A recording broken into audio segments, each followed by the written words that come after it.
যখন কোনো জাতি তার স্বাধীনতা, সত্য ও ন্যায়ের পথে পথ চলা শুরু করে, তখন সেই পথে একজন মানুষ সামনে এসে দাঁড়ান, যিনি কেবল নেতা নন, তিনি হয়ে ওঠেন আদর্শ। এই মানুষটি ছিলেন মোহনদাস করমচাঁদ গান্ধী, যাকে আমরা জানি মহাত্মা নামে। The story of my experiments with truth এটি শুধু একটি আত্মজীবনী নয়, এটি এক মহামানবের অন্তর্জগতে প্রবেশ করার এক দুর্লভ সুযোগ। এই বইতে গান্ধীজি নিজের জীবনের ভ্রান্তি, উপলব্ধি, শিক্ষা ও পরীক্ষাগুলোর কথা অকপটে শেয়ার করেছেন। তিনি দেখিয়েছেন, সত্যের পথে চলা মানে কেবল সাফল্য নয়, বরং প্রতিটি ভুল থেকেই শিক্ষা নেওয়া। গান্ধীজি বিশ্বাস করতেন যে সত্য ও অহিংসাই হল জীবনের আসল শক্তি। আর এই আত্মজীবনীতে তিনি সেই বিশ্বাসের বাস্তব প্রয়োগ তুলে ধরেছেন, ছোটবেলার ভুল ভ্রান্তি থেকে শুরু করে সত্য অনুসন্ধানের নিরন্তর যাত্রা। এই বই আপনাকে শুধু গান্ধীজির জীবন নয়, বরং আপনার নিজের জীবনের দিক নির্দেশনাও দেবে, কিভাবে ভুলের মধ্যেও সত্য খুঁজে পাওয়া যায় আর নিজেকে প্রতিদিন একটু করে ভালো মানুষে রূপান্তর করা যায়। চলুন শুরু করি সেই অসাধারণ যাত্রা। The story of my experiments with truth বাংলায় পাঠ করছে আদি বুক সাফ। অধ্যায় 1, আমার জন্ম এবং পূর্বপুরুষদের কথা। শুরুটা এমনই এক নিঃশব্দ শহরে, যেটা তখনকার দিনে শান্ত, ভদ্র আর সংস্কারময় বলে পরিচিত ছিল, পোরবন্দর। সেখানেই 1869 সালের 2 অক্টোবর জন্ম হয়েছিল এক শিশুর, যার নাম রাখা হয় মোহনদাস করমচাঁদ গান্ধী। সেই নামটা তখনকার দিনে খুব সাধারণ ছিল, কিন্তু ভবিষ্যতে সেটাই হয়ে উঠবে সত্য ও অহিংসার প্রতীক। গান্ধীজি তাঁর আত্মজীবনের প্রথম অধ্যায়ে খুব সাদাসিধে ভঙ্গিতে বলছেন তাঁর পূর্বপুরুষদের কথা। গান্ধীদের পরিবার ছিল প্রধানমন্ত্রী শ্রেণীর, মানে রাজাদের দরবারে প্রধানমন্ত্রী হিসেবে দায়িত্ব পালন করতেন। তার দাদা ছিলেন পোরবন্দরের দেওয়ান, আর পরে তার বাবা করমচাঁদ গান্ধীও সেই একই পদে অধিষ্ঠিত হন, দেওয়ান। তবে সবচেয়ে চমকপ্রদ বিষয় হল, গান্ধীজি শুরুতেই জানিয়ে দেন, এই আত্মজীবনীতে তিনি গৌরবগাথা বা আত্মপ্রশংসা করতে চান না। তিনি চান সত্যের নিরপেক্ষ বিবরণ দিতে। তাই নিজের পরিবার, পূর্বপুরুষদের মর্যাদা কিংবা জাতগৌরব নিয়ে অহংকারের কোনো চিহ্ন নেই তাঁর বর্ণনায়। বরং প্রতিটি লাইনে দেখা যায় এক নম্রতা, এক আত্মসমালোচনার মনোভাব। তিনি বলেন, তাঁর পিতা ছিলেন একজন সৎ মানুষ, নীতিবান, কিন্তু পড়াশোনায় তেমন অগ্রসর ছিলেন না। অন্যদিকে তাঁর মা পুতলিবাই ছিলেন অত্যন্ত ধর্মপরায়ণা। উপবাস, প্রার্থনা, ব্রত এসব ছিল তাঁর জীবনের অবিচ্ছেদ্য অংশ। সেই ধর্মভীরু পরিবেশেই ছোট্ট মোহনদাস বড় হতে থাকেন। মাই হয়ে ওঠেন তাঁর প্রথম গুরু, প্রথম দৃষ্টান্ত। গান্ধীজি ছোটবেলার স্মৃতি তুলে ধরতে গিয়ে বলেন, পরিবারে বৈষ্ণব ধর্মাচরণের পাশাপাশি জৈন ধর্মের প্রভাবও ছিল, আর সেই প্রভাবই তাকে অহিংসার প্রতি আগ্রহী করে তোলে। সেই ছোট্ট বয়স থেকেই তিনি দেখে আসছিলেন কিভাবে ধর্ম মানে কেবল উপাসনা নয়, বরং জীবনের এক বাস্তব পথ। এই অধ্যায়ে গান্ধীজি আমাদের শোনান এক নিঃস্বার্থ, নির্লোভ পারিবারিক পরিবেশের কথা, যেখানে নৈতিকতা ছিল জীবনের চালিকা শক্তি। এই ছিল প্রথম অধ্যায়ের গল্প, এক মহান জীবনের সূচনার কাহিনী। পরের অধ্যায়ে আমরা জানব তাঁর শৈশব ও শিক্ষা জীবনের নানা বাঁক। চলুন সত্যের এই পরীক্ষা নিরীক্ষার পথে আরও একটু এগিয়ে যাই। অধ্যায় 2, শৈশবের দিনগুলো, সরলতা, ভয় আর আত্ম অনুসন্ধান। ছোট্ট মোহনদাস গান্ধীর শৈশব কেটেছিল গভীর সরলতার মধ্যে। এমন একটি সময় যখন খেলাধুলা বা বাইরের আনন্দ তার জীবনের মূল আকর্ষণ ছিল না, বরং সে ছিল ভীতু, শান্ত স্বভাবের, নিজেকে নিয়ে চুপচাপ একটা জগতে থাকা একটি বালক। এই অধ্যায়ে গান্ধীজি শোনান কিভাবে তিনি অন্য শিশুদের থেকে আলাদা ছিলেন। দস্যিপনা, ঝগড়াঝাঁটি এসব ছিল না তাঁর স্বভাবে। তিনি বরং ভয় পেতেন অন্ধকারে, ভূতে, এমনকি স্কুলের শিক্ষককে। ছোট্ট মোহনদাস মা বাবার আদেশ অমান্য করতে কখনো সাহস করতেন না। তার জীবনের এক স্মরণীয় অংশ ছিল স্কুল জীবনের শুরুর দিক। তিনি লেখেন, একদিন একজন ইংরেজ পরিদর্শক স্কুল পরিদর্শনে এলে শিক্ষকরা ছাত্রদের ইংরেজি শব্দের বানান লিখতে বলেন। তখন মোহনদাস থেরো শব্দের বানান ভুল করেছিল। শিক্ষক ইশারায় পাশের ছাত্রের খাতার থেকে দেখে নিতে বলেন। কিন্তু ছোট্ট মোহনদাস নীতিতে অটল ছিলেন, তিনি চুরির মতো কিছু করতে চাননি। ভুলটা ভুলই থেকে গেল। শিক্ষক রেগে গেলেন, কিন্তু গান্ধীজি তাঁর ভিতরে গর্ব অনুভব করলেন, কারণ তিনি সততার পথে ছিলেন। এই একটা ঘটনাই আমাদের জানিয়ে দেয় এই ছোট ছেলের ভেতর লুকিয়েছিল এক বিশাল মন, এক অকুতোভয় আত্মা, যে পরবর্তীতে এক জাতির পথ প্রদর্শক হবে। তার পরিবার ছিল ধর্মভীরু। গান্ধীজি বলেন, তার মা পুতলিবাই উপবাস করতেন, ব্রত রাখতেন, নামাজ পড়তেন। গান্ধীজির মনে প্রশ্ন জাগত, সত্যিই কি এসবের পেছনে ঈশ্বর আছেন? ঈশ্বরের অস্তিত্ব নিয়ে তিনি খুব ছোটবেলায় থেকেই ভাবতে শুরু করেন। শুধু ধর্ম নয়, এই অধ্যায়ে গান্ধীজি তার নিজের ছোট ছোট দোষভ্রান্তিও শেয়ার করেন। তিনি স্বীকার করেন ভয়ের কারণে মিথ্যা কথা বলতেন।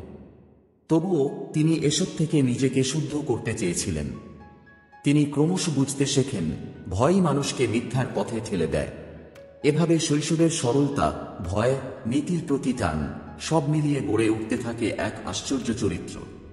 এই অধ্যায়ে আমরা দেখতে পাই কিভাবে একজন সাধারণ শিশু ধীরে ধীরে অসাধারণ ব্যক্তিত্বে রূপ নিচ্ছে, নিজেকে জিজ্ঞাসা করে, পরীক্ষা করে এবং নিজের ভুল স্বীকার করতে শিখছে। এই ছিল দ্বিতীয় অধ্যায়, ভয়ের মাঝে সত্য ও নৈতিকতার বীজ বপনের গল্প। পরবর্তী অধ্যায়ে আমরা জানব তাঁর কৈশোরের টানাপোড়েন, ভালোবাসা ও সংকটের কাহিনী। অধ্যায় ৩, বিয়ে, কৌতূহল ও অন্তর্দ্বন্দ্বের সূচনা। ছোট্ট মোহনদাস যখন মাত্র 13 বছর বয়সে, তখনই তার জীবনে এক বিশাল পরিবর্তন আসে, বিয়ে। একটা সময় যখন খেলাধুলা, পড়াশোনা কিংবা নিজেকে খুঁজে পাওয়ার কথা, তখন তার কাঁধে চেপে বসে সংসারের দায়িত্ব। তবে এই বিয়েটা গান্ধীজির জন্য ছিল না শুধুমাত্র এক সামাজিক রীতি পালন। তার মনে নানা প্রশ্ন, কৌতূহল, অনুভূতি সব একসঙ্গে জেগে উঠতে থাকে। কস্তুরবা এই নামের এক কিশোরী তাঁর স্ত্রী হন। তখনকার দিনে যেসব বিয়ে হতো সেগুলো অনেকটাই ছিল পরিবারের সিদ্ধান্ত অনুযায়ী, অনুভূতির জায়গাটা খুব একটা গুরুত্ব পেত না। কিন্তু মোহনদাস গান্ধীর মনে শুরু হয় এক ভিন্ন যুদ্ধ, ভালো লাগা, অধিকারবোধ আর অপরিপক্ব আবেগের লড়াই।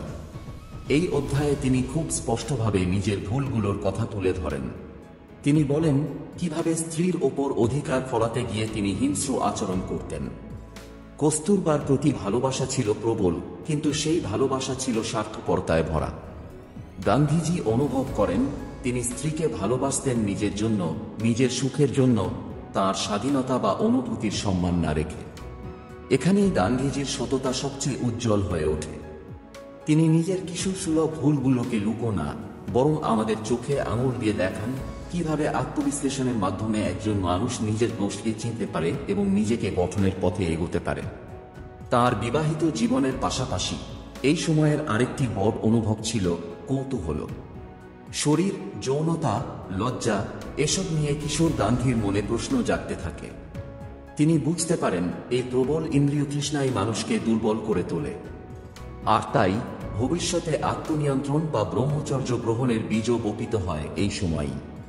তিনি বলেন, আমি তখন জানতাম না কিভাবে একজন সত্যিকারের স্বামী হওয়া যায়। এই স্বীকারোক্তি আমাদের শেখায় প্রেম মানে কেবল আবেগ নয়, এটি দায়িত্ব, শ্রদ্ধা ও পরস্পরের বিকাশে সহায়ক হওয়া। এছাড়াও এই অধ্যায়ে তিনি তার পিতার অসুস্থতা, পরিবারের ভেতরের টানাপোড়েন এবং সেই সময়কার সামাজিক প্রথাগুলো নিয়েও আলোচনা করেন। একদিকে এক কিশোর স্বামী, অন্যদিকে একজন পুত্র, আর ভেতরে এক অনুসন্ধানী আত্মা, সব মিলিয়ে তাঁর জীবন চলতে থাকে এক গভীর দ্বন্দ্বের পথে। এই ছিল তৃতীয় অধ্যায়, ভালোবাসা, ভুল আর আত্মজিজ্ঞাসার গল্প। পরের অধ্যায়ে আমরা জানব কিভাবে এই তরুণ গান্ধী জীবনের পরবর্তী অধ্যায়ে প্রবেশ করলেন, যেখানে শিক্ষা, সংগ্রাম আর নতুন উপলব্ধি অপেক্ষা করেছিল। অধ্যায় 4, আত্মগ্লানি, সংকট আর পিতার মৃত্যু, এক কিশোরের অভ্যন্তরীণ বিপ্লব। এই অধ্যায়ে মহাত্মা গান্ধী আমাদের সামনে তুলে ধরেন তাঁর জীবনের এমন এক ঘটনা যা তাঁর ভেতরে চিরস্থায়ী প্রভাব ফেলে যায়। তাঁর পিতা করমচাঁদ গান্ধী তখন অসুস্থ, গুরুতর অসুস্থ। প্রতি রাতে তাঁর পাশে বসে থাকা, সেবা করা, এটাই হয়ে উঠেছিল মোহনদাসের দায়িত্ব। কিন্তু মনটা তখনও পুরোপুরি পরিপক্ব হয়নি। এক রাতে যখন বাবা অসুস্থ শরীরে শুয়ে আছেন, সেই সময় মোহনদাসের মধ্যে দোল খায় কামনাবাসনার ঢেউ। স্ত্রীর প্রতি এক গভীর আকর্ষণে তিনি উঠে যান তাঁর ঘরে, স্ত্রীর কাছে। আর যখন ফিরে আসেন বাবার ঘরে, তখন দেখতে পান বাবা শেষ নিঃশ্বাস ফেলেছেন। এই ঘটনাটি তাঁর জীবনকে উল্টে দেয়। তার ভেতর জন্ম নেয় অভিভূত আত্মগ্লানি। তিনি অনুভব করেন নিজের কামনা, নিজের দুর্বলতার কারণে তিনি বাবার শেষ মুহূর্তে পাশে থাকতে পারেননি।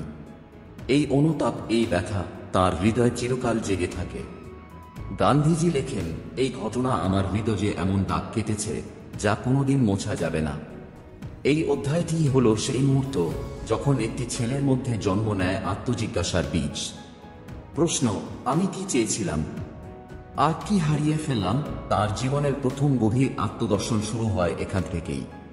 তিনি বুঝতে থাকেন জীবন কেবল চাওয়ার, ভোগের, অধিকার ফলানোর বিষয় নয়, বরং জীবন মানে আত্মনিয়ন্ত্রণ, আত্মত্যাগ এবং নৈতিকতার গভীর উপলব্ধি। এখানেই গান্ধীজি খুব স্পষ্ট ভাষায় বলেন, কামনা মানুষকে অন্ধ করে তোলে। তিনি বলতে চান না যে কামনা অস্বাভাবিক, বরং এর দাস হওয়াটাই বিপদ। এই উপলব্ধি ভবিষ্যতে তার ব্রহ্মচর্য এবং আত্মসংযমের পথে যাত্রার সূচনা করে। তার বাবার মৃত্যু এবং নিজের ভেতরে জন্ম নেওয়া এই অপরাধবোধ, এই দুইয়ের সংমিশ্রণেই গঠিত হতে থাকে ভবিষ্যতের সেই গান্ধী, যিনি কেবল নিজের জীবনের পরিবর্তন ঘটান না, বরং গোটা বিশ্বকে বদলে দেওয়ার লক্ষ্যে এগিয়ে যান। এই ছিল চতুর্থ অধ্যায়, এক তরুণের গভীর আত্মগ্লানি, উপলব্ধি এবং নীরব বিপ্লবের গল্প। পরবর্তী অধ্যায়ে আমরা দেখব কিভাবে এই গান্ধী জীবনের নতুন পাঠ শিখতে শুরু করেন, প্রতিটি ভুলকে শিক্ষা হিসেবে গ্রহণ করে। অধ্যায় 5, লোভ, প্রলোভন ও এক সাহসী স্বীকারোক্তি, পাপ থেকে মুক্তির যাত্রা। এই অধ্যায়ে আমরা এক অন্যরকম গান্ধীজিকে দেখতে পাই। একজন ভীতু কিশোর, যিনি সত্যকে ভালোবাসলেও জীবনের কিছু মুহূর্তে সেই সত্য থেকে বিচ্যুত হন, আর সেই বিচ্যুতির যন্ত্রণাই তাকে আবার সত্যের পথের দিকে ঠেলে দেয়। তার কৈশোরে গান্ধীজি এক বন্ধুর প্ররোচনায় এক অন্য জীবনের স্বাদ নিতে শুরু করেন। সেই বন্ধু তাকে বোঝাতে থাকে নিরামিষ খাওয়া নাকি দুর্বলতা, মাংস খাওয়া মানে শক্তি, সাহস আর ইংরেজদের মতো আধুনিক হওয়া। প্রথমে দ্বিধায় থাকলেও একদিন সেই কৌতূহল ও প্রলোভন জয় করে তাঁর নীতিকে তিনি গোপনে মাংস খেতে শুরু করেন। তবে সেটা নিয়মিত অভ্যাসে পরিণত হয়নি, কারণ তার মন বিদ্রোহ করতে শুরু করেছিল। প্রতিবার মাংস খাওয়ার পর তার মনে হতো তিনি মায়ের বিশ্বাস ভঙ্গ করছেন। তিনি যেন প্রতিবারই নিজের আত্মাকে আহত করতেন। পাপবোধ, অপরাধবোধ তাকে গ্রাস করত। এখানেই শেষ নয়, তার আরও এক ভুল ছিল, টাকার লোভে নিজের এক আত্মীয়ের কাছ থেকে সোনা চুরি করে বাড়ির চাকরের হাতে তুলে দেন, যাতে সেই টাকা ধার শোধ করতে পারে। কিন্তু এই কাজের পর তার হৃদয় ফেটে যায়, রাতের ঘুম হারাম হয়ে যায়, বুকের ভেতরে দাউ দাউ করে জ্বলতে থাকে এক অপরাধের আগুন। এবং ঠিক এখানেই জন্ম নেয় এক সাহসী স্বীকারোক্তির গল্প। গান্ধীজি একদিন বাবাকে একটি চিঠি লেখেন, নিজের সমস্ত পাপ, ভুল, লোভ, প্রলোভনের কথা অক্ষরে লিখে দেন সেই চিঠিতে, হাতে দিয়ে দেন বাবার কাছে। পিতা করমচাঁদ গান্ধী সেই চিঠি পড়ে কিছুই বলেন না, চোখ বেয়ে গড়িয়ে পড়ে শুধু অশ্রু। এই অশ্রু গান্ধীজির জীবনের চিরন্তন শিক্ষা হয়ে দাঁড়ায়। তিনি বলেন, এই মুহূর্তই তাঁর জীবনের মোট ঘোরানো ঘটনা। সত্য স্বীকারের যে সাহস তিনি করেছিলেন, তাই তাকে পাপের দাসত্ব থেকে মুক্ত করেছিল। তিনি উপলব্ধি করেন স্বীকারোক্তির শক্তি অপরিসীম। ক্ষমা প্রার্থনার মধ্যে লুকিয়ে থাকে আত্মশুদ্ধির এক বিশাল দ্বার। এই অধ্যায়ের মধ্য দিয়ে গান্ধীজি আমাদের শেখান, ভুল করাই মানবিক, কিন্তু সেই ভুল গোপন করে রাখাই আসল অপরাধ। যদি আমরা সত্যের পথে ফিরতে চাই, তবে নিজের পাপ স্বীকার করতে হবে সাহসে ভর করে। এই ছিল পঞ্চম অধ্যায়, পাপ, অনুশোচনা এবং আত্মশুদ্ধির এক অন্তরঙ্গ কাহিনী। পরবর্তী অধ্যায়ে আমরা দেখব কিভাবে গান্ধীজি নিজেকে গড়ে তোলার জন্য নতুন শিক্ষা, শৃঙ্খলা ও ধৈর্যের দিকে এগিয়ে যান। আপনি এখন শুনছেন the story of my experiments with truth, Mahatma গান্ধীর আত্মজীবনীর বাংলা রূপান্তর। এই কাহিনী শুধুমাত্র একজন মানুষের জীবনগাথা নয়, বরং এক আত্মার বিবর্তন, একটি নৈতিক বিপ্লবের প্রতিচ্ছবি। প্রথম 5টি অধ্যায়ে আমরা জানলাম কিভাবে এক সাধারণ কিশোর ধীরে ধীরে নিজেকে ভাঙলেন, চিনলেন, গড়ে তুললেন। ভয়, লোভ, কামনা, মিথ্যা সবকিছু পেরিয়ে তিনি সত্য ও আত্মশুদ্ধির পথে যাত্রা শুরু করলেন। এই আত্মজীবনের গভীরতা এখানেই। গান্ধীজি আমাদের শেখান, মানুষ ভুল করতেই পারে, কিন্তু সেই ভুলকে স্বীকার করে নিজেকে বদলে নেওয়াই আসল সাহস।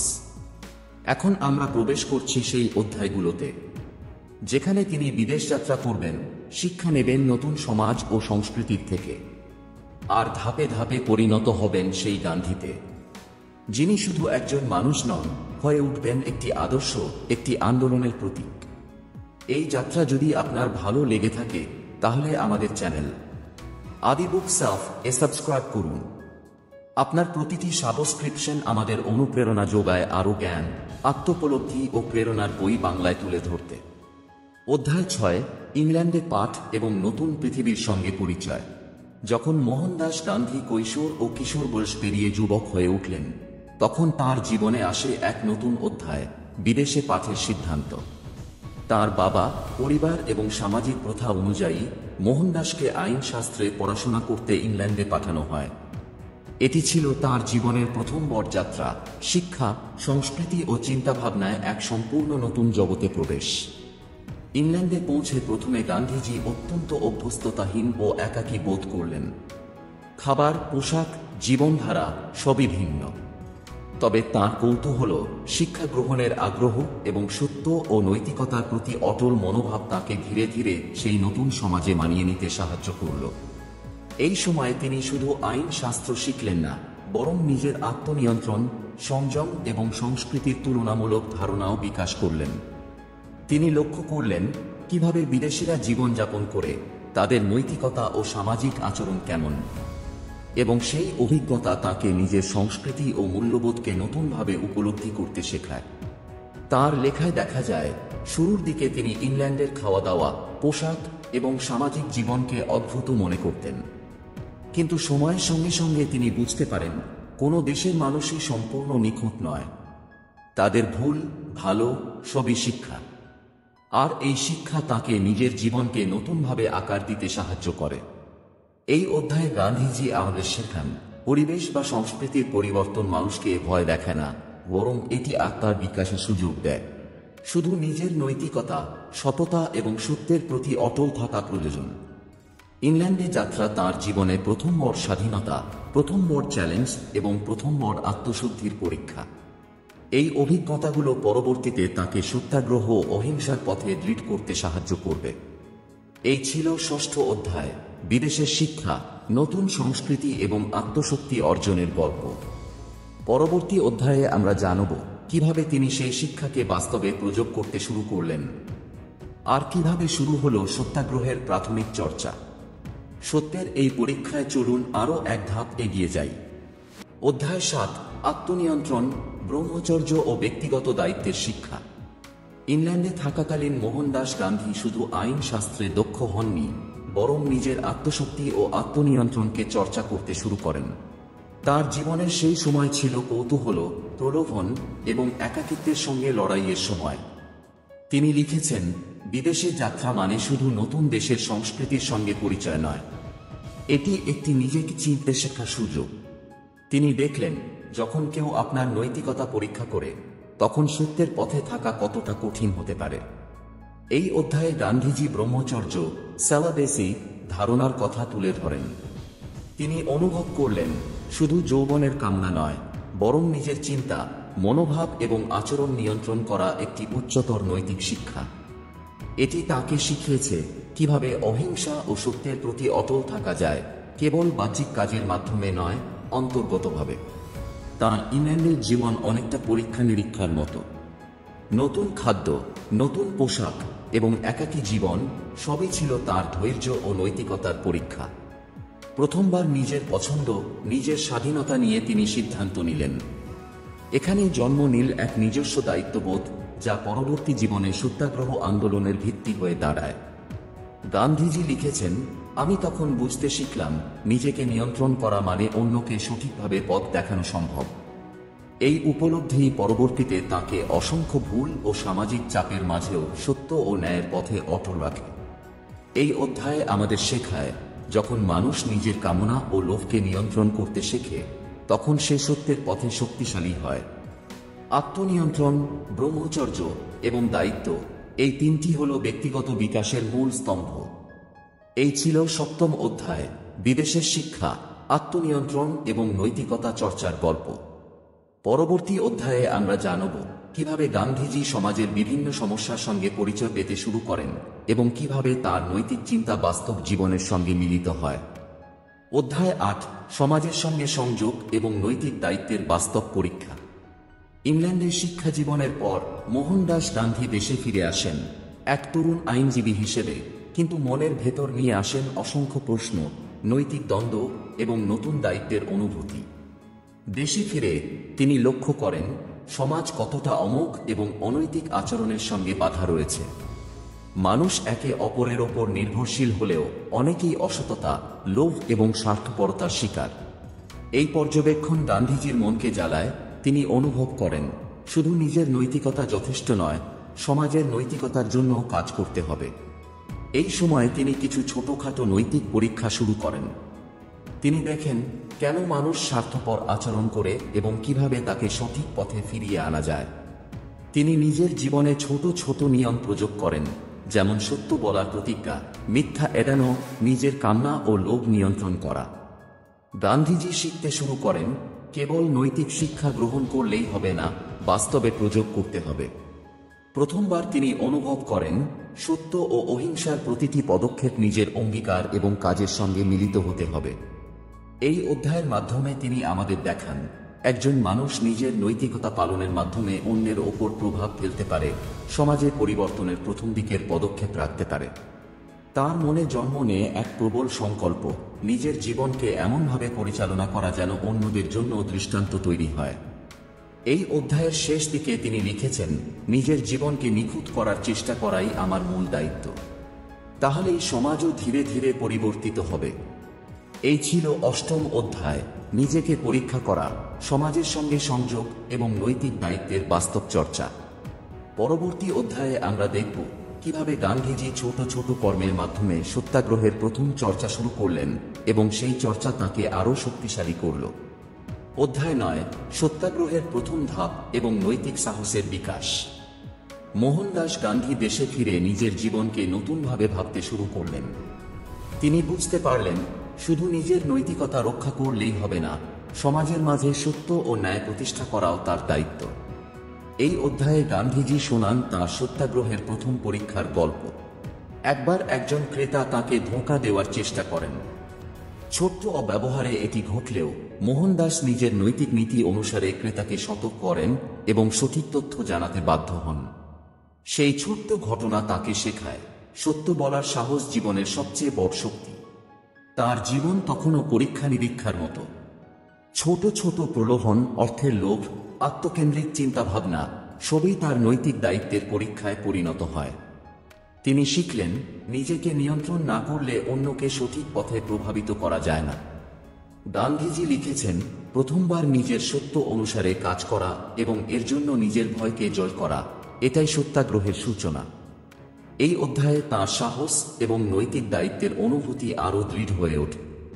তিনি উপলব্ধি করেন ভয় ও সন্দেহ যতই বড় হোক না কেন, সত্য বলার শক্তি সবকিছুর উপরে। এই অধ্যায়ের মূল শিক্ষা হল সত্যের পথে প্রথম পদক্ষেপ নেওয়াটাই সবচেয়ে কঠিন, কিন্তু সেই পদক্ষেপ জীবন পরিবর্তনের সূচনা।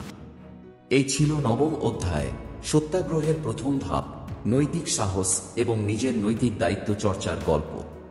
পরবর্তী অধ্যায়ে আমরা জানব কিভাবে মোহনদাস গান্ধী তার ব্যক্তিগত নৈতিক চর্চাকে আরও বিস্তৃত করে সমাজের বড় সমস্যার দিকে মনোযোগ দিতে শুরু করেন। অধ্যায় 10, বাস্তব জীবনের সঙ্গে নৈতিক চর্চা এবং সত্যাগ্রহের বিকাশ। এই অধ্যায়ে আমরা দেখি মোহনদাস গান্ধীর জীবনে একটি গুরুত্বপূর্ণ মোড়, সত্যের নৈতিক চর্চা কেবল ব্যক্তিগত জীবনে নয়, বাস্তব সমাজে প্রয়োগের দিকে এগোতে শুরু করে। দেশে ফিরে তিনি ছোট ছোট সামাজিক সমস্যা লক্ষ্য করেন, অসততা, লোভ আর মানসিক দুর্বলতা। তিনি বুঝতে পারেন শুধু নিজের নৈতিকতা রক্ষা করলেই হবে না, সমাজের মাঝে সত্য ও ন্যায় প্রতিষ্ঠা করতেও পদক্ষেপ নিতে হবে।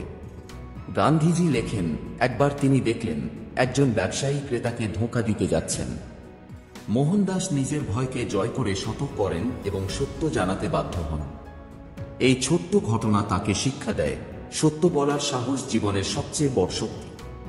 এছাড়াও তিনি নিজের অভ্যন্তরীণ দুর্বলতা, লোভ, কামনা এবং অহংকার নিয়ে স্বচ্ছন্দে আত্মবিশ্লেষণ করেন। তিনি উপলব্ধি করেন নিজেকে নিয়ন্ত্রণ করা ছাড়া সত্যের পথে থাকা অসম্ভব। এবং প্রথমবার তিনি অনুভব করেন কিভাবে নিজের ছোট্ট পদক্ষেপ সমাজের বড় পরিবর্তনের জন্য অনুপ্রেরণা হতে পারে। এই অধ্যায়ে গান্ধীজি আমাদের শেখান, ভয়, দ্বিধা বা সামাজিক চাপ যতই বড় হোক না কেন, নিজের নৈতিক দায়িত্ব পালন করলে এবং সত্য বললে একজন মানুষ নিজের জীবন ও সমাজ উভয়কে বদলাতে পারে। শেষ শিক্ষা: সত্যের পথে প্রথম পদক্ষেপ নেওয়াটাই সবচেয়ে কঠিন, কিন্তু সেই পদক্ষেপ জীবন পরিবর্তনের সূচনা এবং নৈতিক চেতনার বিকাশের মূল চাবিকাঠি। এই ছিল 10ম অধ্যায়, ব্যক্তিগত নৈতিক চর্চা থেকে সমাজে সত্যাগ্রহের প্রাথমিক বাস্তবায়নের গল্প। আপনি শুনলেন the story of my experiments with truth, Mahatma গান্ধীর অসাধারণ আত্মজীবনী। এই অধ্যায়গুলো আমাদের শেখায় সত্য, নৈতিকতা, আত্মনিয়ন্ত্রণ এবং নিজের ভুল স্বীকার করার শক্তি কিভাবে জীবনকে বদলে দিতে পারে। এই যাত্রা এখানেই শেষ নয়। পরবর্তী অধ্যায়গুলোতে আমরা জানব কিভাবে মোহনদাস গান্ধী তার ব্যক্তিগত নৈতিক চর্চাকে বাস্তব জীবনের বড় পরিবর্তনে রূপান্তরিত করলেন। আপনার যদি ভালো লেগে থাকে তাহলে আমাদের চ্যানেল আদি বুকস এ সাবস্ক্রাইব করুন। আমাদের অনুপ্রেরণা যোগায় আরও অনেক বাংলা অডিও বুক ও শিক্ষামূলক কন্টেন্ট আনার জন্য। ভালো থাকুন, সুস্থ থাকুন।